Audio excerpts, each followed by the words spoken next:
Ya, DPR akhirnya mengesahkan Undang-Undang Cipta Kerja pada Senin sore. Namun sebelumnya undang-undang ini menuai polemik dari berbagai pihak. Dalam UU Cipta Kerja terdapat beberapa poin yang dinilai sangat kontroversial dan merugikan para pekerja. Mari kita lihat bersama poin-poin utama yang dirangkum oleh tim Litbang CNN Indonesia. Yang pertama adalah waktu istirahat dan juga cuti. Ini terkait dalam pasal 79 ayat 2 huruf B yang mengatur bahwa istirahat mingguan pekerja ini menjadi 1 hari dalam waktu 6 hari kerja begitu. Nah, ini artinya aturan 5 hari kerja ini dihapus dalam undang-undang ini, dan hak cuti juga berpotensi hilang seperti cuti haid dan juga melahirkan bagi perempuan karena hak upah pekerja atas cuti hilang. Dan selanjutnya ini adalah upah. Ini adalah salah satu yang krusial begitu, diatur dalam pasal 88B. Pasal ini mengatur tentang standar pengupahan berdasarkan waktu alias per jam begitu. Dan berdasarkan pasal ini pengupahan diterapkan berdasarkan satuan waktu dan juga satuan hasil. Karena itu tidak sedikit yang menganggap bahwa skema pengupahan ini akan menjadi dasar bagi perusahaan untuk memberlakukan penghitungan upah per jam.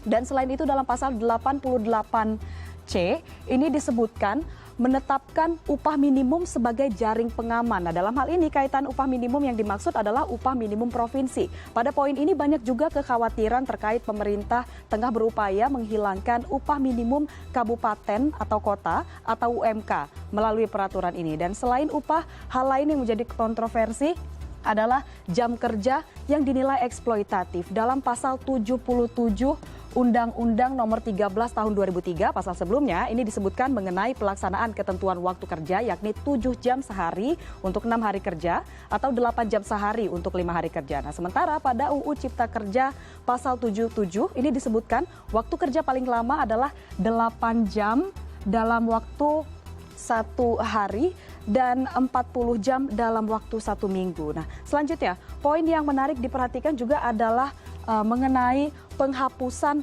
pasal 59 Undang-Undang Ketenagakerjaan yang mengatur tentang syarat pekerja waktu tertentu atau biasa dikenal dengan istilah pekerja kontrak. Dengan dihapuskannya pasal ini dalam Undang-Undang Cipta Kerja, maka tidak ada batasan aturan sampai kapan seseorang pekerja ini bisa dikontrak, dan akibatnya bisa saja pekerja kontrak tersebut menjadi pekerja kontrak seumur hidup.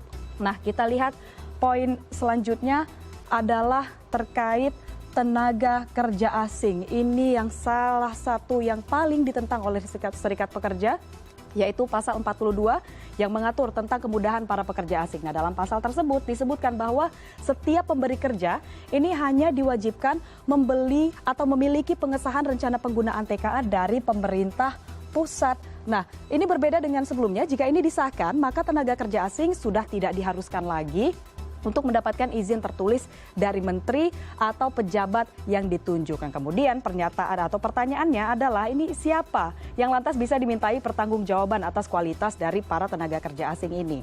Dan selanjutnya uang penghargaan masa kerja. Nah, ini diatur selama ini masa kerja 24 tahun ini dihapus. Nah, Undang-Undang Cipta Kerja menghapus poin H dalam pasal 156 ayat 3 terkait uang penghargaan bagi pekerja atau buruh yang memiliki masa kerja 24 tahun atau lebih begitu. Nah, di mana seharusnya pekerja menerima uang penghargaan sebanyak 10 bulan gaji, dan tidak berhenti sampai di situ. Jaminan pensiun ini juga menjadi salah satu yang terkena imbasnya, sebab RUU Cipta Kerja menghapus sanksi pidana bagi perusahaan yang tidak mengikut sertakan pekerja atau buruh dalam program jaminan pensiun. Hal ini juga erat kaitannya dengan kemungkinan adanya kontrak seumur hidup seperti yang kita bahas di awal tadi. Dan yang terakhir adalah terkait pesangon.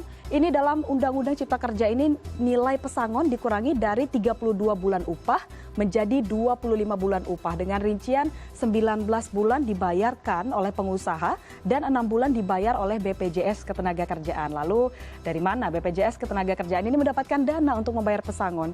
Dan inilah dia 8 poin yang menjadi kontroversi terkait Undang-Undang Cipta Kerja ini.